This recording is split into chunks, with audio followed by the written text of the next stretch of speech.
بسم اللہ الرحمن الرحیم۔ السلام علیکم۔ وہ چار معصوم بچے ایک طرف کو بالکل بے حس و حرکت بیٹھے ہوئے تھے۔ ان کے چہرے پر پزمردگی چھائی ہوئی تھی۔ حلیہ بے حد بدتر تھا۔ ہاتھ، پاؤں اور منہ مٹی اور کیچڑ سے اٹے پڑے تھے۔ لباس جگہ جگہ سے پھٹا ہوا تھا اور جسموں پر کئی زخم تھے جن سے خون رس رہا تھا، لیکن انہیں دیکھ کر لگ رہا تھا کہ جیسے انہیں زخموں کی کوئی پرواہ ہی نہ ہو۔ ہوتی بھی کیسے؟ جو زخم ان کے دل پر لگے تھے وہ جسم پر لگے زخموں سے کئی بڑے تھے۔ جسم پر لگے گھاؤ تو پھر کسی نہ کسی وقت بھر ہی جاتے، لیکن جو زخم ان کے دل و دماغ پر لگے تھے وہ شاید اب ساری زندگی یوں ہی رہتے اور کبھی نہ بھرتے۔ جسم پر لگے زخموں کی اذیت وقت کے ساتھ ساتھ کم ہو جانی تھی، لیکن ان کے ننھے معصوم دلوں پر جو قیامت گزری تھی اس کی اذیت ہمیشہ باقی رہنی تھی۔ ان کی آنکھیں بالکل ویران ہو چکی تھیں، ان میں کوئی بھی تاثر نہ تھا۔ جو کچھ ان کی آنکھوں نے دیکھا تھا اس کے بعد آنکھیں بھی جیسے پتھر کی ہو گئی تھیں، ان سے ایک آنسو بھی نہ نکلا تھا۔ وہ چیخ چیخ کر رونا چاہتے تھے، اپنی بربادی کا ماتم منانا چاہتے تھے، اپنے خسارے پر وہ بے حد درد میں تھے، لیکن انہیں سمجھ ہی نہیں آ رہی تھی کہ وہ شروع کہاں سے کریں اور ختم کہاں کریں۔ اپنی کس غم کو لے کر وہ پہلے روئیں اور کس کو بعد کے لیے رکھ چھوڑیں۔ زخموں کی تعداد اتنی زیادہ تھی کہ انگلیوں کے پوروں پر بھی گنتے تو پوریں کم پڑ جاتی، مگر ان کے دکھوں کی لسٹ ختم نہ ہوتی۔ اتنی تو ان سب کی ایک ساتھ ملا کر عمر بھی نہیں تھی جتنے ان کے حصے میں نقصان آئے تھے۔ ان پر ظلموں کے پہاڑ ٹوٹ پڑے تھے۔ جو طوفان ان کی زندگیوں میں آیا تھا وہ ان سے ان کا سب کچھ چھین کر لے جا چکا تھا۔ اس نے ان معصوم کی عمریں بھی نہیں دیکھی اور نہ ہی ان معصوم چہروں پر اسے ترس آیا۔ وہ بے رحم طوفان اپنی زد میں ان کی معصومیت، ان کی زندگی کی رونق بھی بہا کر لے جا چکا تھا۔ اب ان کے پاس کچھ بھی تو نہ بچا تھا، نہ سر جھپانے کو چھت، نہ پینے کو پانی اور نہ ہی کھانے کو کچھ سامان۔ ہر طرف ویرانہ ہی ویرانہ تھا۔ دور دور تک جہاں ہر وقت سرسبز اور شادابی دکھائی دیتی تھی، اب سبزے کا نشان تک نہیں تھا۔ وہ جگہ جہاں ہر وقت رونقیں لگی رہتی تھی، ہر طرف خوشیاں ہی خوشیاں ہوتی تھیں، کھلکھلاہٹیں تھیں، اب وہاں دور دور تک کسی رونق کے آثار نہ تھے۔ ایسا لگ رہا تھا جیسے یہاں کبھی کوئی آباد ہوا ہی نہ ہو۔ انہیں یہاں اس اجڑے ویرانے میں بیٹھے نہ جانے کتنا وقت گزر چکا تھا۔ وہ بس اپنی آنکھوں کو ایک ہی نقطے پر مرکوز کیے نہ جانے کتنے وقت سے یہاں بیٹھے تھے۔ انہیں اپنے کھانے پینے کا بھی کوئی ہوش نہیں تھا۔ ان کی بھوک پیاس سب مر چکی تھی اور پانی نام سے بھی انہیں نفرت ہو رہی تھی۔ وہ معصوم بچے بغیر کسی سہارے، بغیر کسی آسرے کے یوں تنے تنہا بیٹھے ہوئے تھے۔ اب ان کے پاس سوائے اللہ کے اور کوئی آسرا بچا ہی کہاں تھا۔ قریباً عصر کا وقت ہو چکا تھا جب ایک دم وہ چاروں ایک ساتھ چونک اٹھے اور کھڑے ہو کر خوفزدہ سی نظروں سے آسمان کی جانب دیکھنے لگے۔ ان کے دل ڈر کی وجہ سے تیز رفتاری سے دھڑکنا شروع ہو گئے تھے۔ خوف سے ان کی آنکھیں کسی حد تک پھیل گئی تھیں۔ ابھی وہ آسمان کی جانب ہی دیکھ رہے تھے جسے گھنے سیاہ بادلوں نے مکمل طور پر ڈھک لیا تھا کہ تبھی زوردار بجلی چمکی اور زوردار کڑک کی آواز سن کر ان چار معصوموں کے دل دہل گئے تھے۔ انہوں نے مایوسی اور بے بسی سے چاروں جانب دیکھا تھا۔ کہاں ان کے ماں باپ انہیں ہلکی سی آواز پر بھی اپنی باہوں کے محفوظ گھیروں میں چھپا لیتے تھے، اور کہاں اب وہ یوں کھلے آسمان تلے کھڑے تھے۔ وہ فوراً سے سہم کر ایک دوسرے کے ساتھ لگے اور ایک دوسرے میں چھپنے کی کوشش کرنے لگے، جیسے کہ ایک دوسرے میں سہارا ڈھونڈ رہے ہوں۔ کچھ دیر بعد انہوں نے پھر اپنی نظریں آسمان کی جانب موڑی تھی۔ اس بار کوئی اگر ان کی نظروں میں دیکھتا تو یقیناً رو پڑتا۔ کیا کچھ نہ تھا ان کی نظروں میں؟ شکوہ، گلہ، بے بسی۔ اب وہ اپنے رب سے شکوہ کر رہے تھے۔ ان کی آنکھوں سے اب آنسو برسنا شروع ہو گئے تھے۔ ان کے ساتھ ساتھ ہی آسمان بھی پھر سے رونے لگا تھا۔ آسمان ان سے کئی زیادہ شدت میں برس رہا تھا۔ پتہ نہیں اس کے پاس ہر روز اتنے آنسو کہاں سے آ جاتے تھے۔ یہ سب وہ صرف سوچ ہی سکے تھے۔ ان کے ننھے سے ذہنوں میں ابھی یہ سائنس اور قدرت سمجھ نہ آتی تھی۔ وہ ایک دوسرے کے ارد گرد اپنی نازک نازک باہوں سے گھیرا بنائے ایک دوسرے کو حلقے میں لیے ہوئے تھے۔ آہستہ آہستہ پانی چڑھنا شروع ہو گیا اور دیکھتے ہی دیکھتے ان کے ٹخنوں سے اوپر ہوتا ان کے گھٹنوں تک آیا۔ تبھی ایک زوردار آواز آئی۔ یہ آواز تیزی سے ان کی طرف بڑھ رہی تھی۔ انہوں نے آواز کی سمت دیکھا تو انہوں نے اپنی آنکھیں بند کر لی، جیسے اب وہ جان گئے تھے کہ ان کا حشر کیا اور کیسا ہونے والا ہے۔ اس سے پہلے کہ پانی ان کو اپنے ساتھ بہا کر لے جاتا، آسمان پر اچانک کہیں سے 2 چیل نما بڑے بڑے پرندے نمودار ہوئے۔ وہ ان چاروں کے سروں پر دائرے کی شکل میں چکر کاٹنے لگے۔ یہ دیو ہیکل پرندے نہ جانے کہاں سے آ گئے تھے اور نہ جانے اب ان بچوں کے لیے کون سی مصیبت بننے والے تھے۔ ان کے منہوں سے عجیب عجیب آوازیں نکل رہی تھیں۔ پھر یوں ہی دیکھتے دیکھتے وہ دیو ہیکل پرندے دائرے کی شکل میں چکر کاٹتے کاٹتے تیزی سے نیچے کی جانب آنے لگے۔ ان دونوں پرندوں کی چال ڈھال، رنگ، شکل اور آواز اور اڑان سب ایک جیسی تھی۔ ان 4 معصوموں نے جب اپنے سروں پر پروں کے پھڑپھڑانے کی آوازیں سنی تو انہوں نے آنکھیں کھول کر نظریں اوپر کی جانب کی، لیکن تب تک بہت دیر ہو چکی تھی۔ وہ دیو ہیکل پرندے ان پر جھپٹے اور اگلے ہی پل انہیں اپنے پنجوں میں دبوچ کر اپنے ساتھ لے اڑے، اور پھر دیکھتے ہی دیکھتے آن کی آن میں وہ پرندے ان بچوں کو دبوچے آسمان پر چھائے گہرے سیاہ بادلوں میں گم ہو گئے۔ جانے اب ان بچوں کا کیا حال ہونے والا تھا۔ جس جسامت کے وہ پرندے تھے، اس حساب سے تو یہی لگتا تھا کہ انہوں نے ان بچوں کی اڑتے اڑتے ہی بوٹی بوٹی کر دی ہوگی۔ یہ کہانی سوات کے ایک گاؤں کی ہے۔ یہ گاؤں اپنی سرسبز اور شادابی کی وجہ سے بے حد مشہور تھا۔ ہر سال بہت سے لوگ اس گاؤں کی سیر کو آتے تھے۔ اگرچہ یہ ایک گاؤں تھا، لیکن سوات کے ساتھ جڑے ہونے کی وجہ سے اس کی شہرت بھی کافی تھی۔ گاؤں کے لوگ بھی کافی ملنسار اور بے حد محبت کرنے والے تھے۔ سارے گاؤں والے ہمیشہ بہت محبت اور اتفاق سے رہتے تھے۔ کسی کی خوشی ہوتی تو سارے شامل ہوتے۔ اگر کسی پر کوئی دکھ کا وقت آ جاتا تو تب بھی سب ایک دوسرے کے ساتھ ہمیشہ کھڑے رہتے تھے۔ اس گاؤں میں سیر کے لیے آنے والے لوگ واپس جا کر بھی ان لوگوں کی محبت اور خوبصورت رویوں کو کبھی نہ بھلا پاتے اور برسوں تک ان کی مثالیں دیتے رہتے تھے۔ اس وقت بھی وہ لوگ گاؤں میں ہونے والی شادیوں کی تیاریوں میں مصروف تھے۔ ان دنوں اس گاؤں کے لاڈلے کی شادی کی تیاریاں چل رہی تھیں۔ کچھ دن پہلے ہی اس کا رشتہ طے کر کے اس کے دن رکھے گئے تھے۔ وہ تھا تو اس گاؤں کا لاڈلا، لیکن اس کے حالات زیادہ اچھے نہیں تھے۔ وہ غریب گھر سے تھا۔ اس کے باپ نے سادگی سے نکاح رکھا تھا کہ بس دلہن کو گھر لے آئیں گے، لیکن جب گاؤں والوں کو پتہ چلا کہ یوں چپ چاپ اس کی شادی کرنے لگے ہیں تو انہیں بے حد دکھ ہوا۔ اسی رات وہ سب اکٹھے ہو کر اس کے باپ کے گھر جا پہنچے اور سب نے اپنی اپنی طرف سے اس کے باپ کے ہاتھ پر سلامی کے طور پر پیسے رکھ دیے تاکہ وہ اپنے بیٹے کی شادی دھوم دھام سے کر سکے۔ اسی رات پھر آنن فانن بازار کھلوائے گئے، ڈھول، باجے، پٹاخے، ایک ایک چیز کا ارینج کیا گیا۔ اگلے دن بارات بڑی شان سے نکلی۔ تبھی اس لڑکے کے کچھ آوارہ دوستوں نے شراب کا انتظام بھی کر لیا، جو کہ کہیں اور کے رہنے والے تھے اور بہت کھلے ماحول کے تھے۔ ان کے لیے یہ سب عام تھا، لیکن اب وہ یہ چیز اس گاؤں میں لا کر اس کی بربادی کا آغاز بھی کر چکے تھے۔ خیر شادی انجام کو پہنچی اور یہ اس گاؤں کی آخری خوشی تھی۔ وہ لوگ نہیں جانتے تھے کہ اس کے بعد وہ اس گاؤں کی کوئی بھی خوشی نہیں دیکھ سکیں گے۔ آج وہ لوگ کتنا خوش تھے، لیکن اب اس گاؤں کو کسی کی بری نظر لگ گئی تھی۔ ایک حرام چیز کی اس گاؤں میں آمد ہوتے ہی اور بھی بہت سی چیزوں کے رستے کھل گئے تھے۔ اس گاؤں میں پہلے پہل چھوٹی موٹی چوریاں ہونے لگیں، پھر وہ بڑی بڑی ڈکیتیوں میں بدل گئیں۔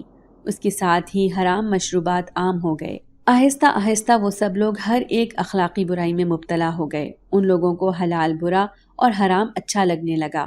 حرام کی لذت انہیں پستی کی انتہائی گہرائیوں تک لے گئی تھی۔ ان لوگوں نے طرح طرح کے نئے خود ساختہ قانون بنانے شروع کر دیے جو کہ خلاف فطرت تھے۔ پہلے پہل جو اس گاؤں کی رونقیں تھیں اب ماند پڑنا شروع ہو گئی تھیں۔ جہاں پہلے ہر طرف محبت اور اتفاق تھا، اب زیادہ تر وہاں لوگ جھگڑتے ہوئے دکھائی دینے لگے۔ ہر کوئی ہر وقت دست و گریبان رہتا۔ چھوٹی چھوٹی باتوں پر بات قتل تک پہنچ جاتی تھی۔ ہر طرف بد اخلاقی اور بے حیائی کا رواج عام ہونے لگا۔ پہلے جہاں ایک شخص کی مصیبت میں پورے کا پورا گاؤں اٹھ کھڑا ہوتا تھا، اب بے حسی کی انتہا یہ تھی کہ کوئی سامنے مر بھی رہا ہوتا تو اس کو پانی بھی نہ پوچھتے تھے۔ ہر کوئی ایک دوسرے سے بے غرض اور لا تعلق ہو گیا تھا۔ خون سفید ہو گئے تھے۔ وہ لوگ ہر وہ کام کر رہے تھے جس سے قدرت ناراض ہوتی تھی۔ آخر ان کے گناہوں کا گھڑا بھر گیا۔ تبھی خدا کی قدرت بھی جوش میں آئی۔ اب وقت آ گیا تھا ان کے اعمال کا حساب ہونے کا۔ ان کی جو رسی اس نے دراز چھوڑی ہوئی تھی، اب اس کو کھینچ لینے کا وقت آ گیا تھا۔ وہ گرمیوں کے اوائل دن تھے۔ بہار کا اثر ابھی تک تھا۔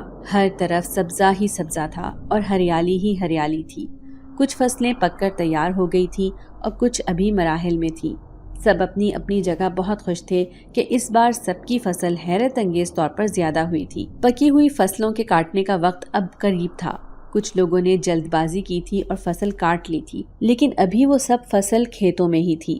جانے کتنے دن لگا کر ان لوگوں نے وہ فصل کاٹی تھی۔ آج کا پورا دن ان کا اس فصل کو ایک جگہ میں اکٹھا کرنے پر گزر گیا۔ گرمیوں کے دن تھے اور مطلع بھی خوب صاف تھا، تو بارش کا کوئی امکان نہ تھا، سو وہ سب لوگ بے فکر ہو کر فصلوں کو یوں ہی کھیتوں میں چھوڑ کر گھر آ گئے۔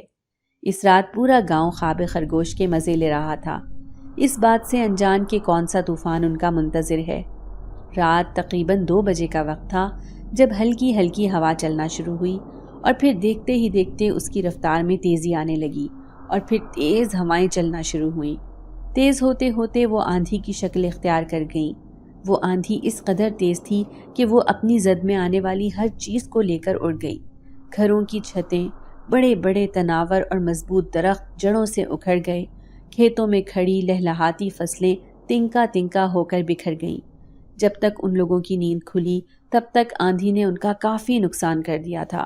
وہ لوگ باہر نکل کر اپنا اپنا سامان سمیٹنے لگے تھے، لیکن آج ان کی کوئی بھی احتیاط یا کوئی بھی حفاظتی تدبیر کام نہ آنی تھی۔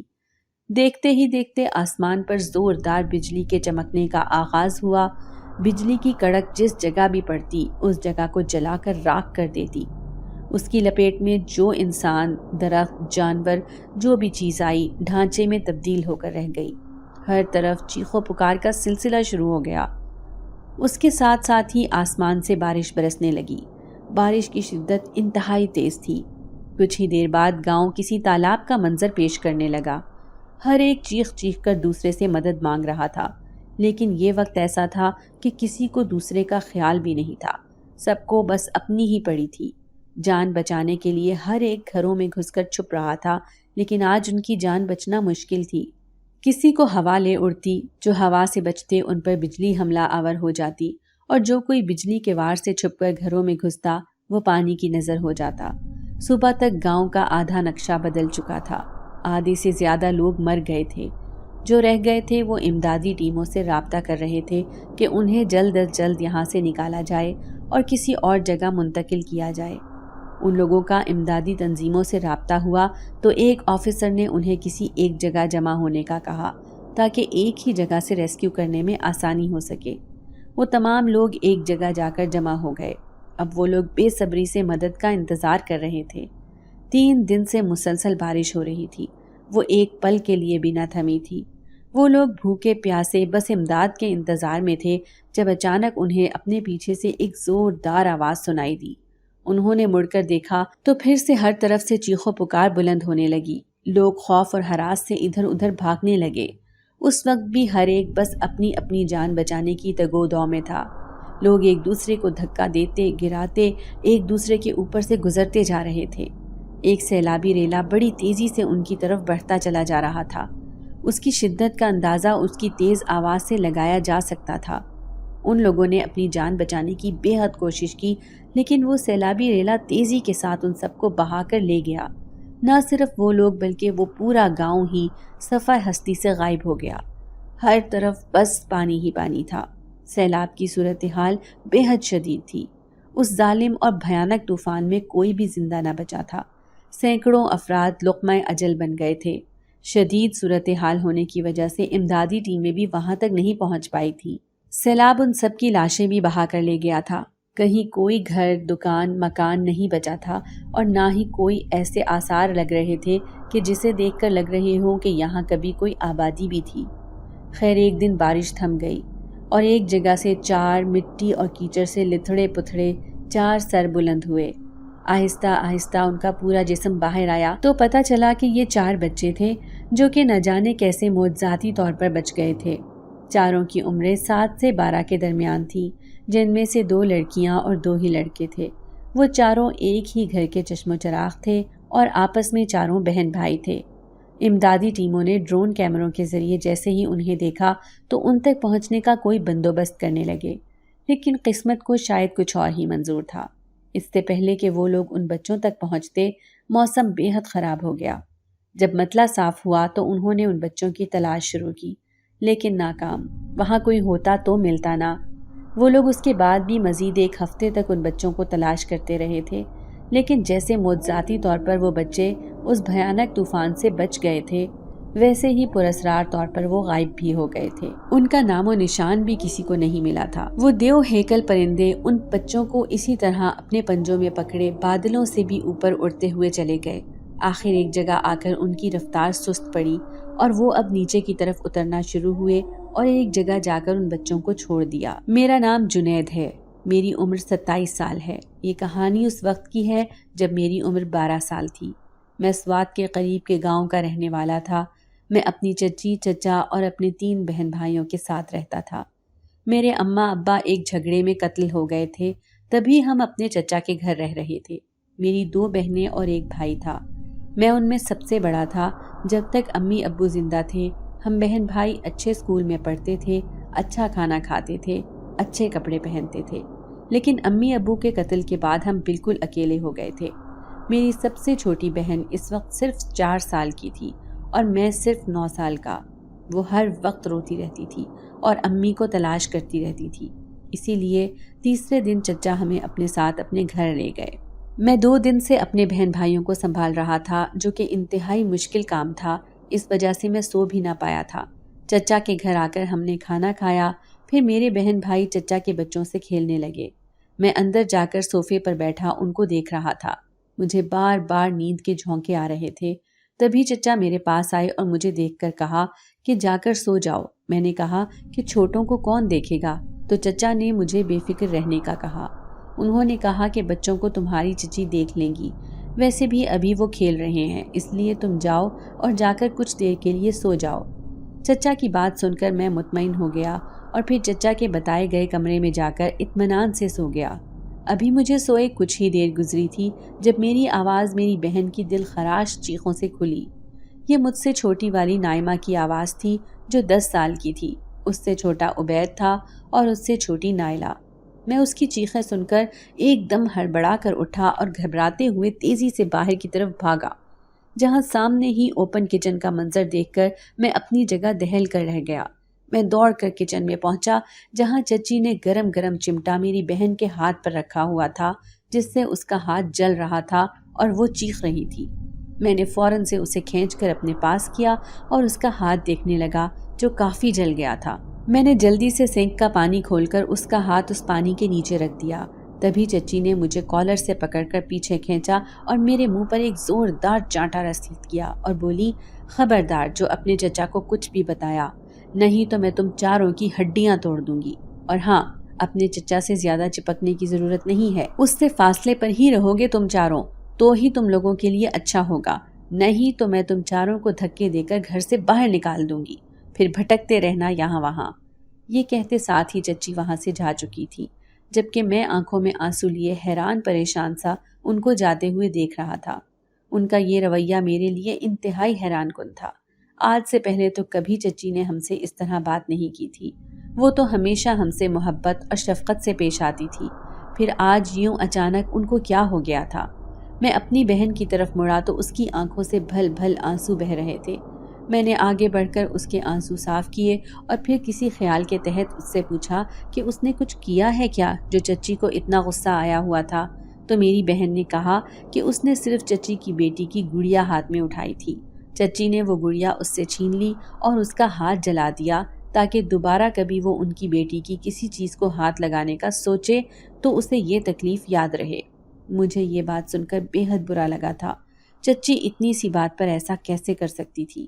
خیر، میں نے اپنے تینوں بہن بھائیوں کو اپنے پاس بلایا اور انہیں اچھی طرح سمجھا دیا کہ آج کے بعد وہ کبھی بھی چچا کے بچوں کے کسی بھی کھلونے یا ان کی کسی بھی چیز کو ہاتھ نہیں لگائیں گے۔ میں ان کو ان کے کھلونے لا کر دے دوں گا۔ میری بات سن کر ان تینوں نے اس بات میں سر ہلایا تھا۔ میں انہیں لیے اپنے ساتھ کمرے میں چلا گیا۔ شام کو جب چچا نے میری بہن کا ہاتھ دیکھا تو وہ بہت فکر مند ہوئے۔ انہوں نے پوچھا کہ یہ سب کیسے ہوا ہے؟ تو چچی ایک دم بدلی ہوئی ٹون میں چچا سے کہنے لگی کہ یہ شرارتی ہی بہت ہے، میں کھانا بنا رہی تھی تو میرے پیچھے کچن میں آ گئی۔ میں نے کئی مرتبہ باہر جانے کا بولا مگر اس نے نہیں سنا اور وہاں ہی رکھے گرم چمٹے کو چھو لیا تو اس کا ہاتھ جل گیا۔ لیکن آپ فکر نہ کریں، میں نے اسی وقت برنول لگا دی تھی، ابھی تو کافی ٹھیک ہو گیا ہے۔ چچی کی بات سن کر چچا نے اسبات میں سر ہلایا، پھر سب کھانا کھا کر سونے لیٹ گئے۔ رات سکون سے گزری تھی۔ صبح جب ہم اٹھے تو چچا کام پر جا چکے تھے۔ میں نے ہاتھ منہ دھو کر چچی کو ناشتے کا کہا تو چچی نے صاف چٹا انکار کر دیا۔ بقول ان کے پاس ہم جیسے بھکاریوں کے لیے کچھ بھی نہیں تھا۔ ان کی بات سن کر میں حقیقتاً بہت پریشان ہوا تھا۔ چلو میں پھر بھی بڑا تھا، کچھ دیر بھوک برداشت کر بھی لیتا، لیکن میرے چھوٹے بہن بھائی نہ جانے کیا کریں گے، وہ بغیر کھانے کے کیسے رہیں گے۔ خیر میں نے ان کو اٹھایا اور ان کو اپنے ساتھ لے جانے لگا۔ چچی نے ایک بار بھی نہیں پوچھا کہ ہم کہاں جا رہے ہیں، کیوں جا رہے ہیں۔ میرا ارادہ اپنے گھر جانے کا تھا تاکہ وہاں سے کچھ نہ کچھ کھانے کا بندوبست کر کے ہم اسکول جا سکیں، لیکن جیسے ہی ہم گھر کے سامنے پہنچے ہمیں ایسے لگا جیسے کسی نے ہمارے سینے پر چھریاں چلا دی ہوں۔ سامنے ہی ایک بڑی سی مشین ہمارے گھر کو مسمار کر رہی تھی۔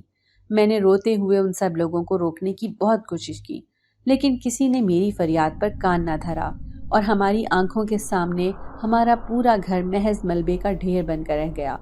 ان لوگوں نے بتایا کہ ایک عورت نے اس گھر کو فروخت کر دیا تھا، اس لیے اب وہ اس گھر کو توڑ کر اس جگہ نیا گھر بنا رہے ہیں۔